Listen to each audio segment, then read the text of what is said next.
क्या हुआ? मौत को इतना नजदीक देखने से पांव कांपने लगे।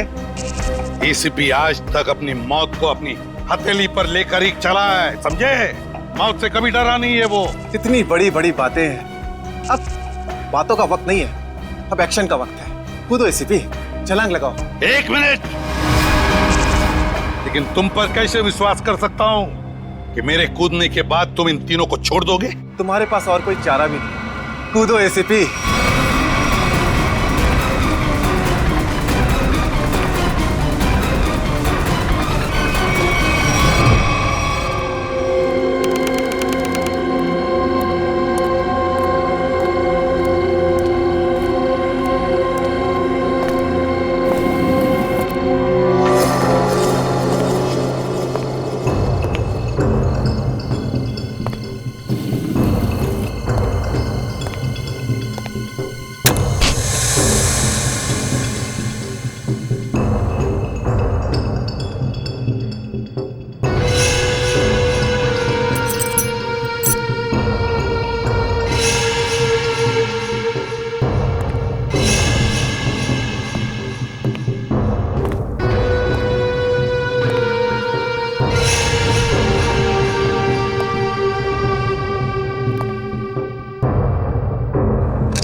ये शो देखते वक्त तो पेट के दर्द की दवा साथ में रखनी चाहिए। हंसते हंसते पेट दर्द हो गया।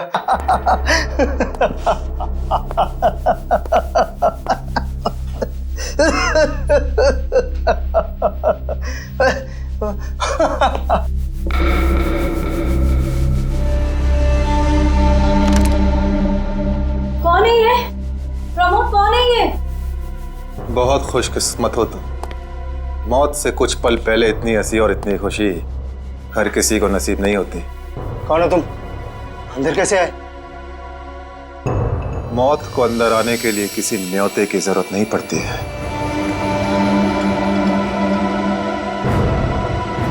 ये क्या कर रहे हो? मैंने क्या बिगाड़ा तुम्हारा? तो रुक जरा, पुलिस को। Happy birthday Tarika. Thank you Shreya. Thank you. Many happy returns of the day. Thank you Siddharth. बहुत खूबसूरत फूल है। श्रेया की चॉइस है। हाँ वो तो है, श्रेया की चॉइस तो कभी गलत हो ही नहीं सकती।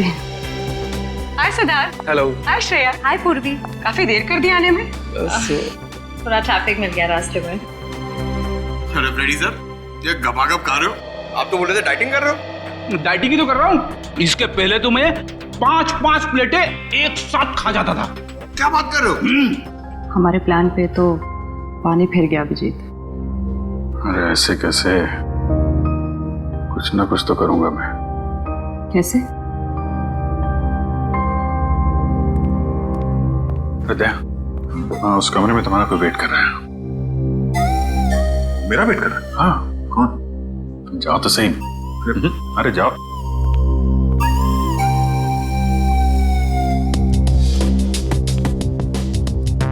हे सिद्धार्थ, वो तुम्हें मेरी जासूसी नॉवेल्स की कलेक्शन देखनी थी ना? चलो दिखाती हूँ। चलो श्रेया। अरे कभी तो श्रेया को अकेले छोड़ो। ऐसी कोई बात नहीं है ना? चलो। इट्स ओके सिद्धार्थ, जाओ तो। चलो।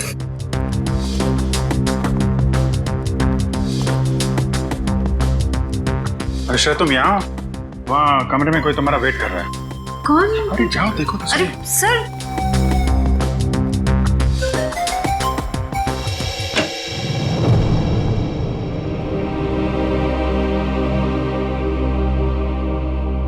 श्रेया, अच्छा किया तुम सिद्धार्थ को अपने साथ यहाँ ले आई। I am very sorry. उस दिन मैंने आपके साथ बहुत बुरा बिहेव किया था।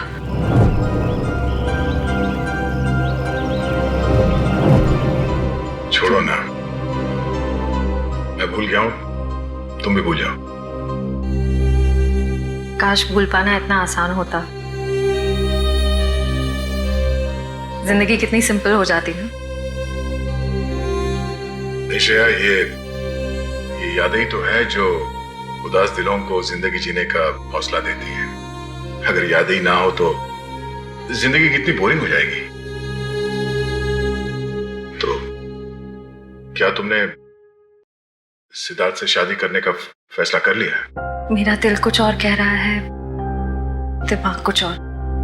मैं जानता हूँ श्रेया, हमारे काम में हम दिल की नहीं दिमाग की सोचते हैं, मगर एक बार सीआईडी ऑफिसर ने एक आम लड़की की तरह सोचो, दिल का इस्तेमाल करो, उसकी आवाज सुनो। मेरे दिल में तो एक ही इंसान का नाम गूंजता रहता है और वो नाम है श्रेया। सिद्धार्थ। सिद्धार्थ प्लीज, सिद्धार्थ मेरी बात तो सुनो प्लीज। अब सुनने को बाकी क्या रह गया? पूरी हकीकत मैंने अपनी आंखों से देख ली।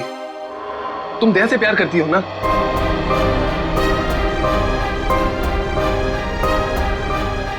सिद्धार्थ, मैं इस बारे में तुमसे बात करने वाली थी। की क्यों नहीं? सिद्धार्थ, काम इतना होता है, मौका ही नहीं मिला मुझे। मौका नहीं मिला?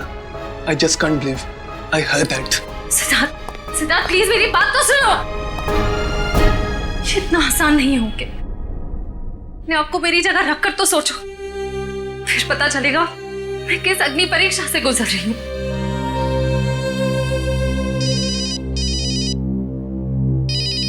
हेलो, कौन? सर, दोनों पति पत्नी थे, प्रमोद और शांति। सर, हमने कभी सपने में भी नहीं सोचा था कि हमारे होटल में ऐसा कुछ होगा। एक मिनट, आप बाहर खड़े रहिए।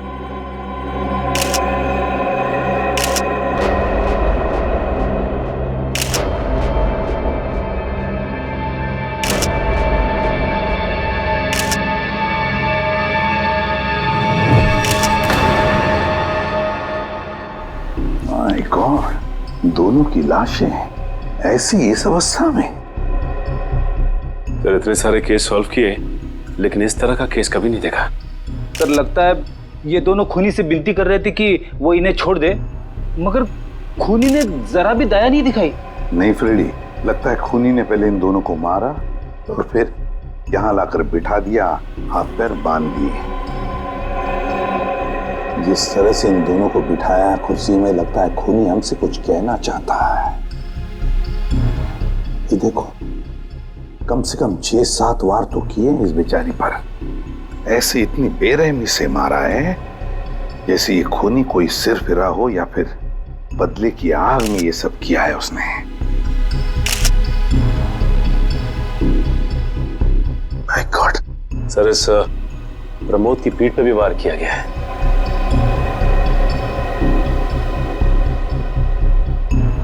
क्या हुआ?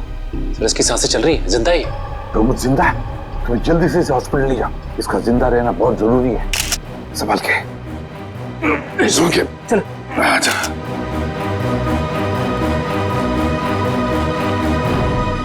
एक बात बताओ, ये खूनी अंदर आया कैसे? किसी ने देखा कैसे? नहीं सर, ये सब रात में हुआ सर, और रात के वक्त इसकी ड्यूटी रहती है सर, इससे पूछिए आप। कैसे हुआ ये सब? सर, कुछ देर के लिए मेरी आंख लग गई थी रिसेप्शन डेस्क के ऊपर। तुम्हें शर्म नहीं आती ये कहते हुए कि तुम्हारी आंख लगी थी ड्यूटी पर? Sorry sir. एक बात बताओ, ये दोनों प्रमोद और शांति कब से रह रहे तुम्हारी होटल में? सर, पिछले 6 दिनों से रह रहे थे और आगे भी 1 महीने रहने का प्लान था सर। क्यों, कुछ बताया इन्होंने? सर, प्रमोद जी की नई नौकरी लगी थी, नासिक से इस शहर में नए आए थे, उन्हें अपना घर नहीं मिला, इसीलिए होटल में रह रहे थे सर। ठीक है, जाओ। पंच, प्रमोद और शांति, इन दोनों की पूरी जानकारी चाहिए मुझे।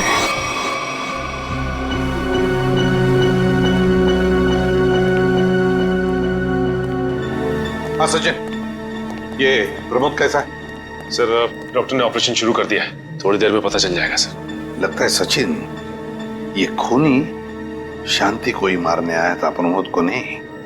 देखो ना, उसने प्रमोद पर सिर्फ एक ही वार किया और फिर देखा तक नहीं कि वो जिंदा है या मर गया।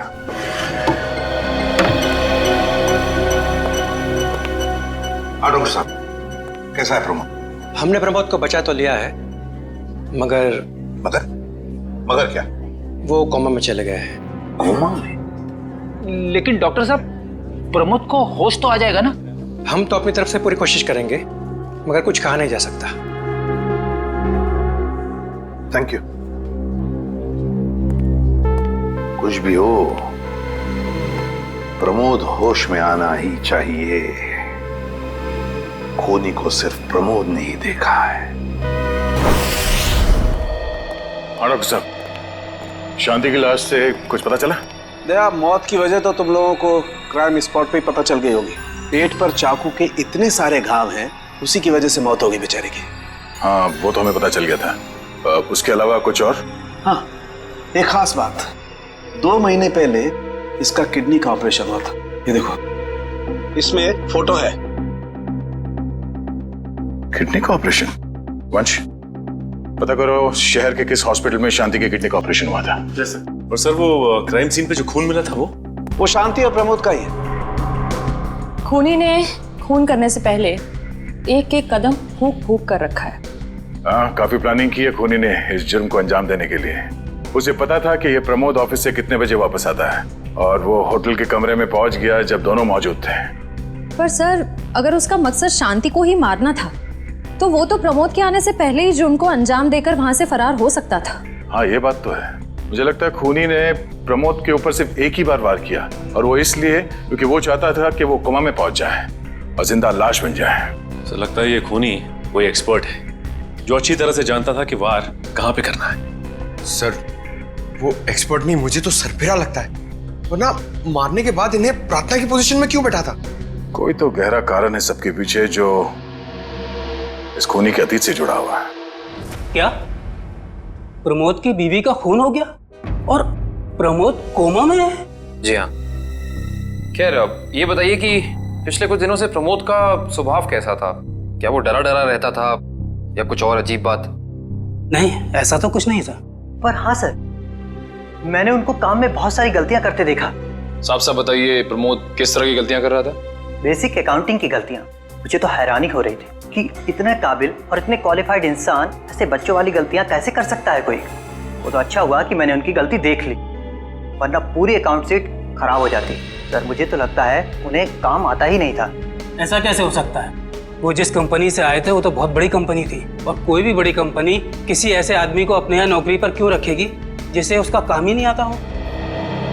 अब तो इस प्रमोद की सारी कुंडली निकालनी पड़ेगी। ये पति पत्नी प्रमोद और शांति एक नंबर के धोखेबाज थे। इनके सारे सर्टिफिकेट्स और डॉक्यूमेंट्स नकली हैं। स्कूल और कॉलेज हर जगह के। ऐसी क्या वजह हो सकती है जिस वजह से 420 करके ये उस फाइनेंस कंपनी में काम कर रहा था? ये इस प्रमोद को वहाँ काम करके क्या फायदा हो सकता है? इस सवाल का जवाब तो उसी वजह से जुड़ा है निखिल, जिसकी वजह से इस प्रमोद की हत्या की गई। पर वजह जो भी हो, उस वजह का पता तो सीआईडी निकाल ही लेगी। लेकिन सर, हो सकता है इन दोनों का नाम भी नकली हो सकता है। ऐसा भी हो सकता है कि ये दोनों असली प्रमोद और शांति हो ही ना, बल्कि कोई बहरूपिये हों जिन्होंने उन दोनों की जगह ले ली हो सकता है। एक सेकंड। हेलो, हाँ बोल रहा हूँ। हाँ, कौन सा hospital? Okay, thank you so much. क्या हुआ निखिल? हमारा अंदाजा सही निकला। 2 महीने पहले पुणे की मोती हॉस्पिटल में इस प्रमोद की पत्नी का एक ऑपरेशन हुआ था। वहाँ प्रमोद की पत्नी का नाम शांति नहीं बल्कि विनीता लिखा हुआ है। विनीता? मोती हॉस्पिटल, पुणे।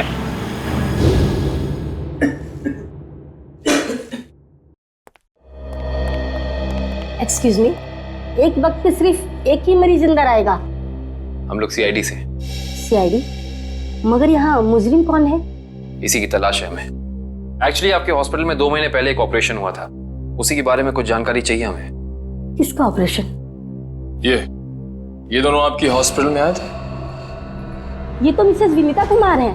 हाँ, मिसेस विनीता कुमार। और ये इनके पति, इनकी मौत हो गई? जी हाँ, विनीता कुमार का खून हो चुका है और उनके पति प्रमोद अब कोमा में है। डॉक्टर, ये बताइए कि मिसेस विनीता कुमार ने किडनी का ऑपरेशन कराया था ना? जी हाँ। हम उसके मेडिकल रिपोर्ट्स देख सकते हैं? यहाँ पे तो पति का नाम त्रिलोक कुमार लिखा है। मतलब त्रिलोक बन गया प्रमोद और विनीता बन गई शांति। इस पेपर में उनके घर का एड्रेस लिखा हुआ है। चल के पता करें, शायद कुछ पता चल जाए। नहीं निखिल, कोई फायदा नहीं होगा। इनकी पहचानों की तरह इनका एड्रेस भी नकली होगा, देखना। हाँ, हमने इन्हें ऑपरेशन के कुछ रिपोर्ट्स कोरियर की थी, मगर वो कोरियर वापस आ गए थे। डॉक्टर, ये बताइए कि इन्होंने ऑपरेशन का पेमेंट कैश में की थी या चेक से या किसी कार्ड से? इंश्योरेंस के जरिए। इंश्योरेंस? उस इंश्योरेंस कंपनी के कोई कागजात, कोई डॉक्यूमेंट्स हैं आपके पास? हाँ, इसी फाइल में होंगे। गुड।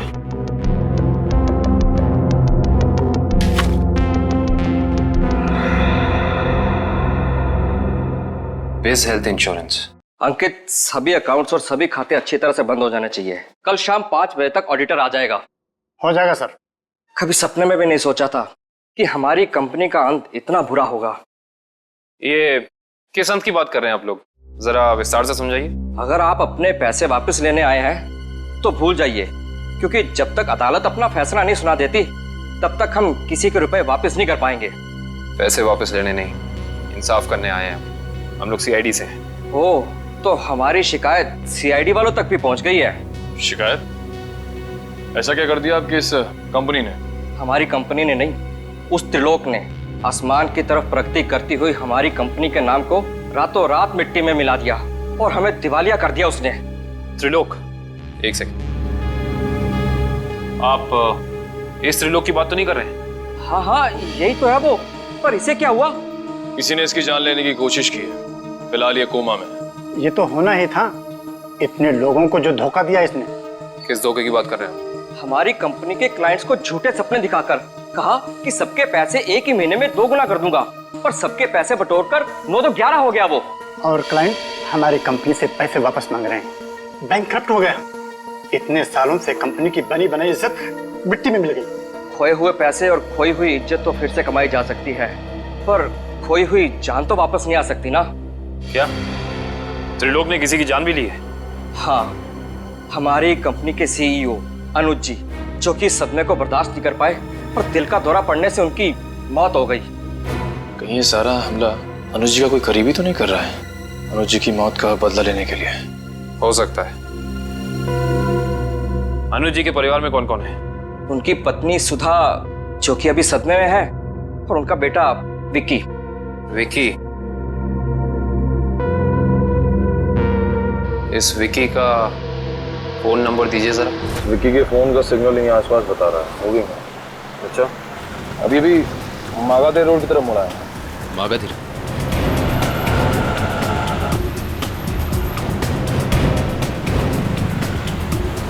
देखो सिग्नल, कुछ पता चला? एक मिनट। क्या हुआ? इस विक्की के फोन का सिग्नल यहीं आसपास बता रहा है। कहीं विक्की इस बाइक को तो नहीं? हाँ सर, हो सकता है ये विक्की है। चेक करते हैं।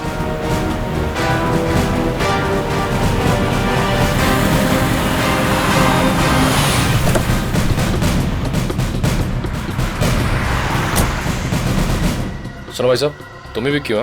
हाँ, और ये क्या बदतमीजी है? तुम लोग मेरा नाम कैसे जानते हो? तुम्हारा नाम और तुम्हारे सारे कारनामों के बारे में जानते हैं हम। सीआईडी। सीआईडी? इस शहर में क्या कर रहा है? हा? कुछ काम था, और तुम लोग मेरा पीछा क्यों कर रहे हो? बकवास बंद कर। दो खून करके भाग रहा हो, कह रहा है सीआईडी पीछा क्यों कर रही है? मैंने कोई खून नहीं किया है। अच्छा, त्रिलोक और विनीता का खून नहीं किया तुमने? What? त्रिलोक और विनीता मर चुके? ड्रामा बनकर अपना पूरा इतिहास है तेरा हमारे पास। उन दोनों ने तुमसे तुम्हारे पिता को छीना, उसका बदला लेने के लिए तुम यहाँ आए हो उनके पीछे। हाँ, मैं बदला लेने जरूर आया था, पर मैंने उनका खून नहीं किया। देख, सच बोलते समझा, मैं अपनी शक्ल नहीं पहचान पाएगा। मैं सच कह रहा हूँ, मैंने किसी तरह उनके बारे में पता किया। मैं उनके होटल भी गया था, मगर जैसे मैं उनके कमरे की तरफ जा रहा था, मैंने उनके कमरे में एक आदमी को जाते हुए देखा। कौन सा आदमी था वो? उसके चेहरे को ठीक से देख नहीं पाया मैं। तुम्हें जो भी याद है, जितना भी याद है, साफ साफ बताओ। कद लगभग 6 फीट, ओवरकोट पहना हुआ था उसने, और उसके बाल लंबे थे यहाँ तक। हाँ, और उसने एलिगेटर शूज पहने हुए थे। Alligator shoes? हेलो, एक और खून?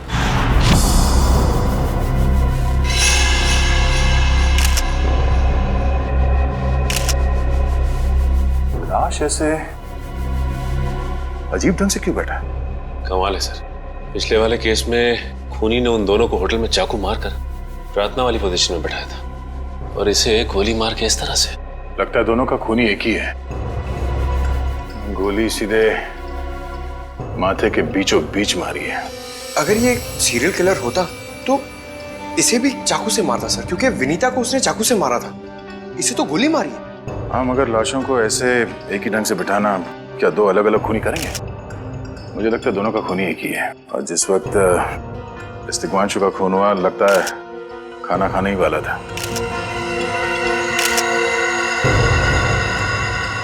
तो यहाँ पे दूसरी प्लेट भी पड़ी है। कहीं ऐसा तो नहीं कि ये तिग्मांशु की बीवी के लिए थी?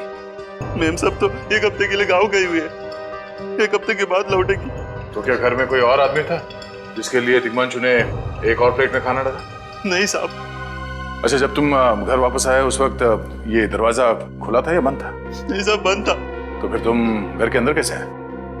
साहब ने एक चाबी मेरे पास भी दे रखी है। जो कोई भी था, ऐसा लगता है कि तिग्मांशु उस आदमी को जानता था। एक काम करो सचिन, पंकज, घर की अच्छी तरह से तलाशी लो, देखो कुछ मिलता है क्या।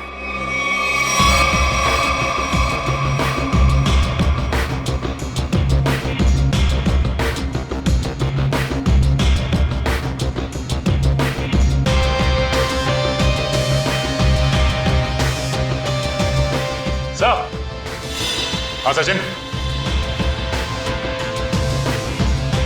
सचिन, ये देखिए सर, यहाँ से शीशा निकाला गया है, चिटकनी खोली गई है और यहाँ से बाहर जाने का रास्ता भी है।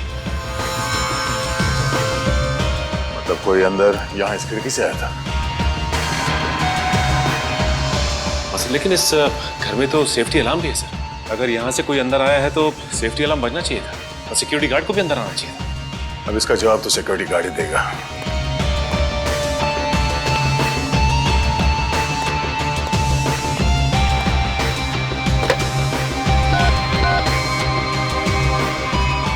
Hello security.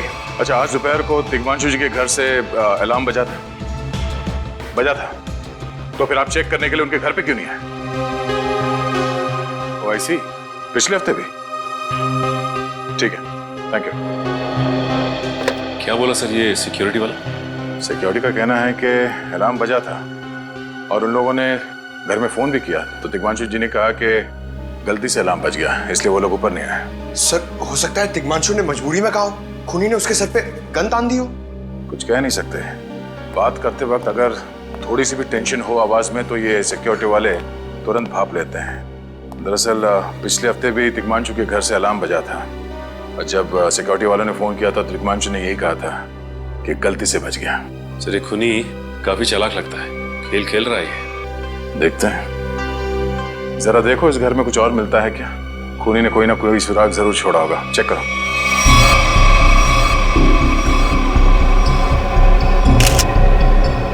सर एक मिनट सर।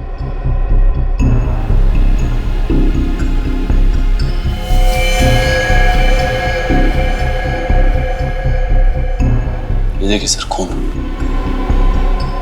ये खून यहाँ कैसे? कहीं खूनी का तो नहीं है खून? ये तो डॉक्टर सालों के ही बताएंगे। वो खून किसका है ये अभी पता चल जाएगा। तारिक आती होगी रिपोर्ट लेकर के। डॉक्टर साहब, इस तिग्मांशु के बारे में कुछ और पता चला? हाँ। वो कैसे? इसे गोली मारने से पहले बेहोश किया गया था। क्या? इसे बेहोश किया था? इसके खून में मुझे एक खास किस्म की दवाई के अंश मिले जो अक्सर इंसान को बेहोश करने के लिए दी जाती है, और वो दवाई इसे इंजेक्शन के जरिए दी गई थी। ये देखो।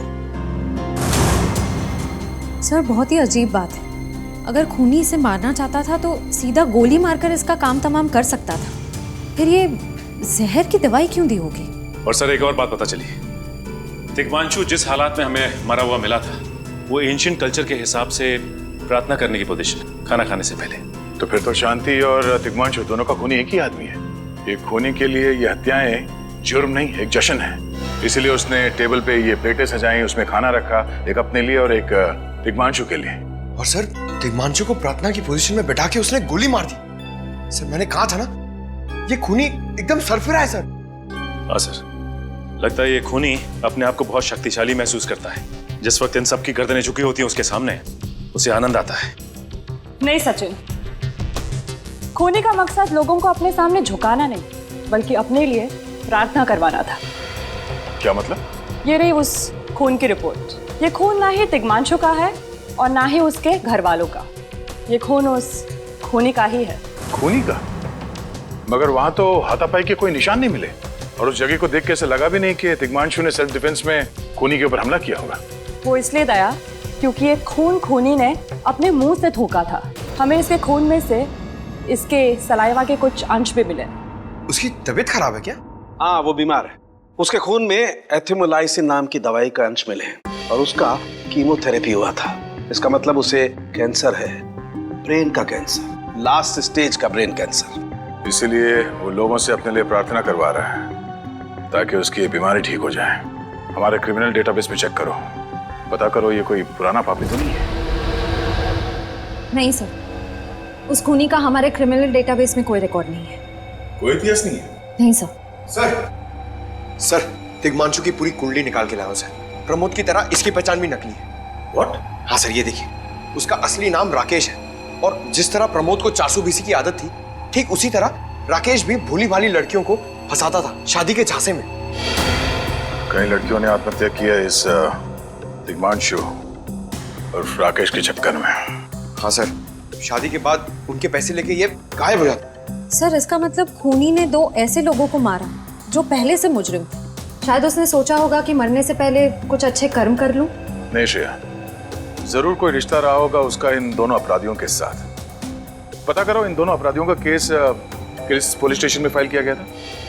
सर, ब्रेन कैंसर के जितने भी पेशेंट्स हैं शहर में, उन सबकी लिस्ट मिल गई है सर। कुल मिला के ऐसे 50 पेशेंट्स हैं, जिसमें से 10 पेशेंट्स ऐसे हैं जो कैंसर की लास्ट स्टेज पे हैं। उनमें से 4 औरतें हैं, बचे 6। हाँ सर, और इन 6 में से 4 ऐसे हैं जो 70 साल से ऊपर के बुजुर्ग हैं। अब बचे 2, ये उदय और भानु। तुम इन दोनों से मिले? हाँ सर, ये उदय 6 महीने से हॉस्पिटल में है। और भानु? भानु सर 1 महीने से हैदराबाद में। ये कैसे हो सकता है सचिन? अगर वो मुजरिम इसी शहर में है तो कहीं ना उसका इलाज चल रहा होगा ना कहीं से वो दवाई खरीदता होगा। मांझी सर, इस शहर में जितने भी केमिस्ट है जहाँ पे ब्रेन कैंसर की दवाइयाँ बेची जाती है, उन सब की लिस्ट चाहिए मुझे। सब पता चल गया। त्रिलोक और राकेश दोनों के खिलाफ एक ही थाने में केसेस दर्ज किए गए थे, जगतपुरी थाने। इस केस का पूरा इतिहास जगतपुरी थाने से ही पता चलेगा। Excuse me. यस। आपकी दुकान पे ब्रेन कैंसर की दवाइयाँ बेची जाती हैं? जी हाँ, हमारी दुकान उन चुनिंदा दुकानों में से है जहाँ ये दवाई आपको मिलेगी। वैसे ये दवाइयाँ बहुत कम लोग खरीदते होंगे नहीं? जी, बहुत महंगी है एक्चुअली। अच्छा, जो लोग ये दवाइयाँ खरीदते हैं उनकी लिस्ट मिल सकती है हमें?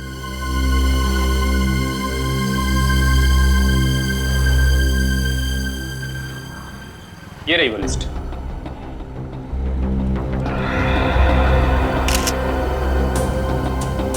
तपन, उदय और नितिन, ये तीनों लोग तो उस मरीज की लिस्ट में थे।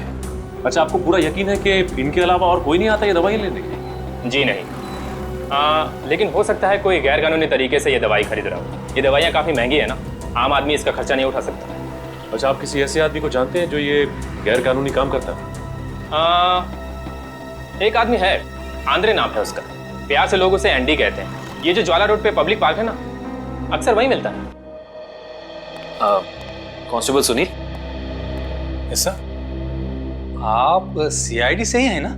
हाँ, हमारी बात शायद आप ही से हुई थी। साहब बताइए, कांस्टेबल सुनील आपके लिए क्या कर सकता है? सुनील जी, हाल फिलहाल में इस रिकॉर्ड रूम में कोई चोरी वगैरह हुई थी क्या? चोरी नहीं तो सर, अब यहाँ वाला कोई चोरी कैसे करेगा? सुनील, फिर आप एक हेल्प कर सकते हैं हमारी। हमें 2 मुजरिमों की फाइल चाहिए। एक का नाम है त्रिलोक कुमार और दूसरे का राकेश भिवेन। एक मिनट सर, क्या नाम बोले? राकेश? राकेश भिवेन।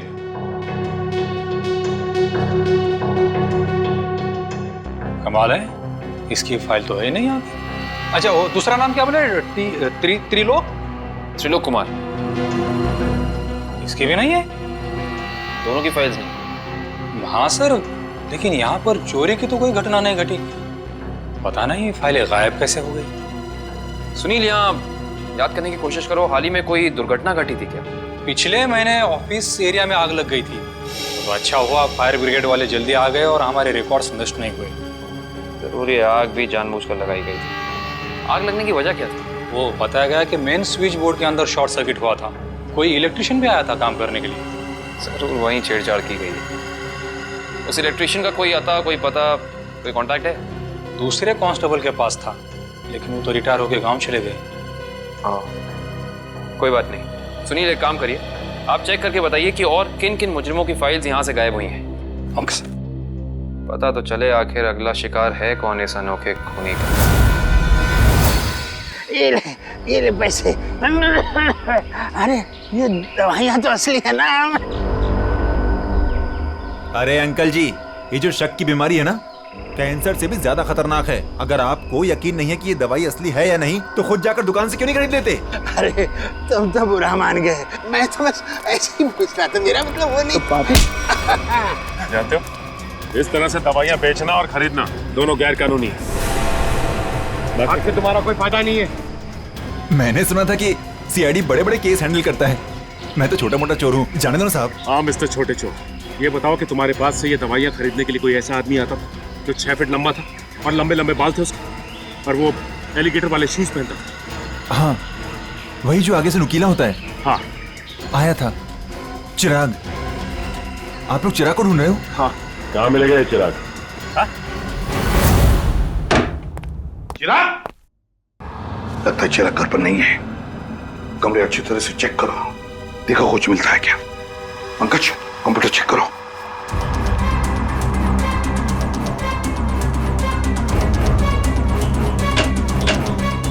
सर, ये देखिए, पूरी अलमारी गन्स और चाकू से भर रखी इस चिराग ने। My God. सर, हाँ, अंदर के कमरे में से ये खून से भरे हुए कपड़े मिले। पुलिस रिकॉर्ड रूम से फोन है। देखो।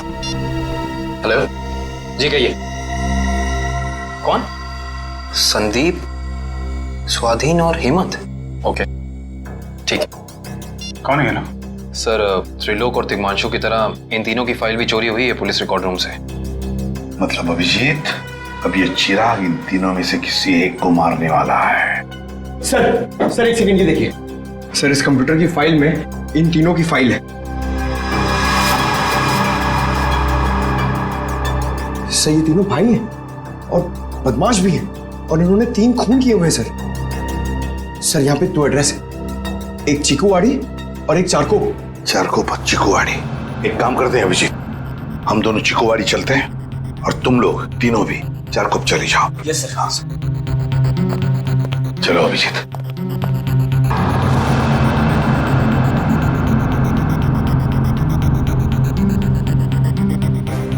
क्या हुआ सर? अभिजीत, ये पेन, ये मेरा पेन है अभिजीत। आपका पेन? यहाँ पे कैसे सर? ये पेन मैंने जग्गा को दिया था। जग्गा को। जग्गा सर, वो आपका खबरी? हाँ अभिजीत, मेरा खबरी। मगर जग्गा तो मर चुका है सर। हाँ अभिजीत, तो मर चुका है, लेकिन जिस खून में तलाशी करने में मदद की थी जग्गा ने हमारी, उस वक्त वो खून भी इसी तरह हो रहे जैसे आज हो रहे हैं। खून करने के बाद लोगों को प्रार्थना की पोजीशन में रखा जाता है। चलते हैं सर। नहीं अभिजीत, क्योंकि अभिजीत जिस तरह से वो खून किए जा रहा है, लगता है मुझे संदेशा भेज रहा है, तो मुझे मिलना चाहता है अकेले में।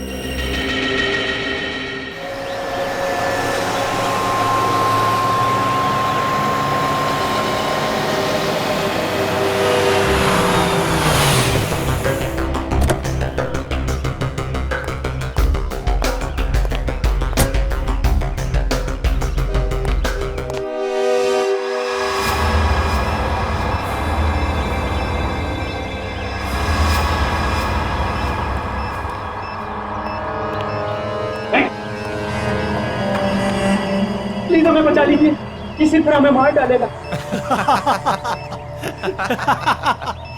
घबराओ मत, मैं इसे भी प्रद्युम्न हूं, कुछ नहीं होने दूंगा तुम्हें। इनकी बातों को ज्यादा सीरियसली मत लेना, इन्हें तो झूठे वादे करने की आदत है, और इतनी बड़ी बड़ी बातें करने से पहले एसीपी जरा मेरा इंतजाम तो देख लो।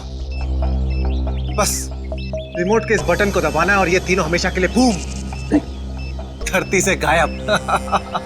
क्यों कर रहे हो तुम ये? क्या गलत कर रहा हूँ? हाँ बोलो।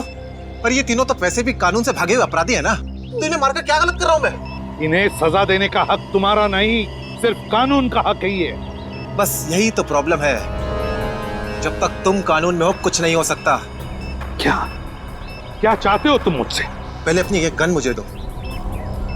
एसीपी, मुझे अपनी गन दो, वरना मैं ये रिमोट दबा दूंगा। एसीपी, मैं 3 तक गिनूंगा। 1 2 3। नहीं,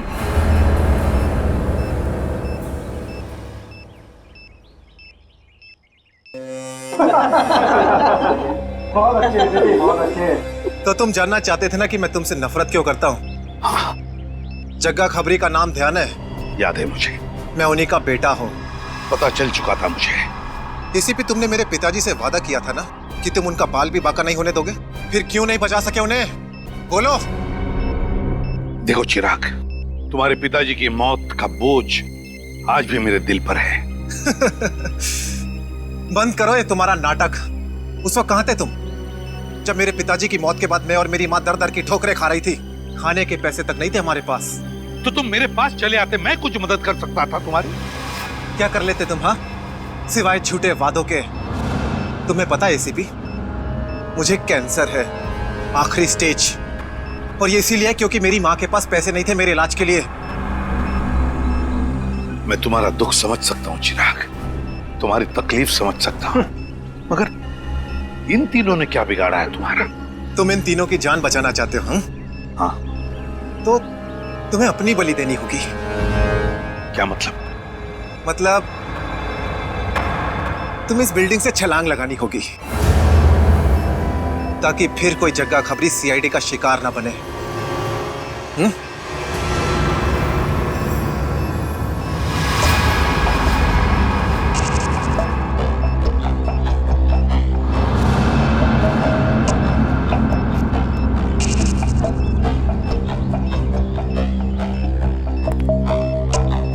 ठीक है, मंजूर है।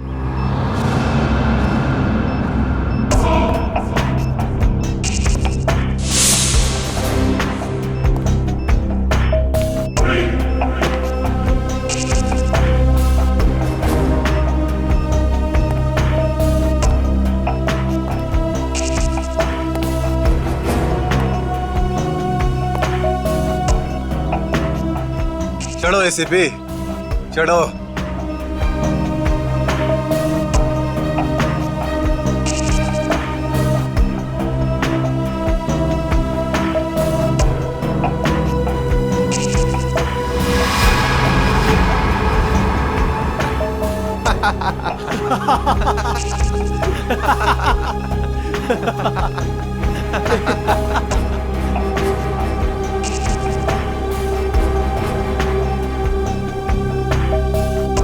ऊपर जाकर मेरे पिताजी से माफी जरूर मांग लेना। क्या हुआ? मौत को इतना नजदीक देखने से पांव कांपने लगे? एसीपी आज तक अपनी मौत को अपनी हथेली पर लेकर ही चला है, समझे? मौत से कभी डरा नहीं है वो। इतनी बड़ी बड़ी बातें, अब बातों का वक्त नहीं है, अब एक्शन का वक्त है। कूदो एसीपी, छलांग लगाओ और अपनी ये बेहतरीन जिंदगी को अलविदा कह दो। चलो। 1 मिनट, मैं जरूर कूदूंगा, लेकिन तुम पर कैसे विश्वास कर सकता हूं कि मेरे कूदने के बाद तुम इन तीनों को छोड़ दोगे? तुम्हारे पास और कोई चारा भी नहीं है। कूदो एसीपी, वरना मैं इस रिमोट का बटन दबा दूंगा।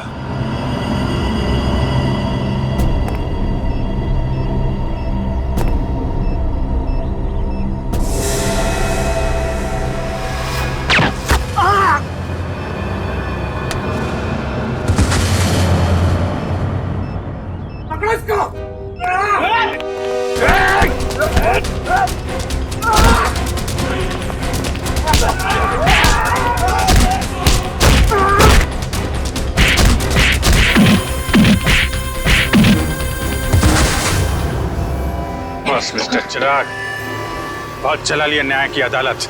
सीआईडी का काम सीआईडी को सौंप दो। फ्रेडी, पंकज, उन तीनों के शरीर से बॉम्ब हटा दो संभाल के। और तुम मेरे दोस्त, मेरा खबरी जग्गा के बेटे लगते ही नहीं, उस बेचारे ने तो अपनी जान कुर्बान की हमारी मदद करने में, कानून की मदद करने में। मगर तुम, लानत है तुम पर, जैसे घटिया काम करने निकले थे। दो खून किए तुमने। तुम्हें तो शायद फांसी ही होगी, फांसी।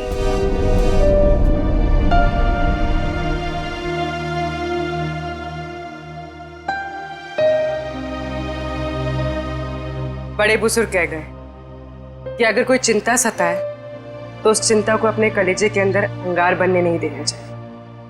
कलेजा जल जाता है। मुझे कोई चिंता नहीं सता रही है। In fact I think I am the luckiest girl in the world right now. CID में सब मेरे काम से खुश हैं। मेरे पास तुम दोनों जैसे दोस्त हैं। मेरी शादी होने वाली है। एक लड़की को और क्या चाहिए होता है? शायद प्यार। प्यार भी तो है ना मेरे पास। मम्मी पापा का प्यार, दोस्तों का प्यार और सिद्धार्थ का प्यार। जुबान की बात दिल से मेल नहीं खा रही है श्रेया। मतलब ये कि दिल की बात जुबान पे लाने का वक्त आ गया है श्रेया। वो श्रेया कहाँ गई? हाँ, जो अपने सारे डिसीजंस खुद लेती थी, जिसे पता था कि उसको अपनी जिंदगी में क्या चाहिए। हाँ श्रेया, अब वक्त आ गया है। तुम्हें किसी एक को चुनना ही होगा। और अगर तुमने एक स्ट्रॉन्ग डिसीजन नहीं लिया ना, तो उसका असर तुम्हारी जिंदगी पर नहीं, बाकी 2 जिंदगियों पर भी पड़ेगा। मैं क्या डिसीजन लूं? किसे चुनूं? उस इंसान को जिसे मैं बहुत प्यार करती हूं, पर उन्होंने कभी अपने प्यार का इजहार नहीं किया, या शायद वो मुझसे प्यार करते ही नहीं, या फिर उस इंसान को जो मुझसे बहुत प्यार करता है, मुझे पलकों पर बैठा कर रखता है। मगर यहाँ पे इम्पोर्टेंट सवाल ये है कि तुम किससे प्यार करती हो? नहीं तारिका, यहाँ ये बात इम्पोर्टेंट है कि अब मैं पीछे नहीं हट सकती। मेरे किसी भी डिसीजन से ना सिर्फ सिद्धार्थ को, बल्कि उसकी और मेरी फैमिली को बहुत दुख होगा। बच्चों जैसी बातें मत करो श्रेया। हर माँ बाप चाहते हैं कि उनके बच्चे को जिंदगी की हर खुशी मिले। तुम सिद्धार्थ के साथ खुश नहीं रह पाई तो क्या अंकल आंटी खुश रह पाएंगे? और अगर तुम खुश नहीं रही तो क्या सिद्धार्थ खुश रह पाएगा? तुम्हारा एक कदम श्रेया बहुत सारी जिंदगियों को अफेक्ट करेगा। तुम बस दिल से काम लो। देखो, दिल हमेशा सही रास्ता दिखाता है। ठीक है, अब से मैं अपने दिल की बात सुनूंगी। अगर मैं किसी भी कदम पर कमजोर पड़ जाऊं तो तुम दोनों को मुझे सही रास्ता दिखाना होगा। हाँ, लेकिन एक शर्त पे। कैसी शर्त? तुझे आइसक्रीम खिलानी पड़ेगी। Of course.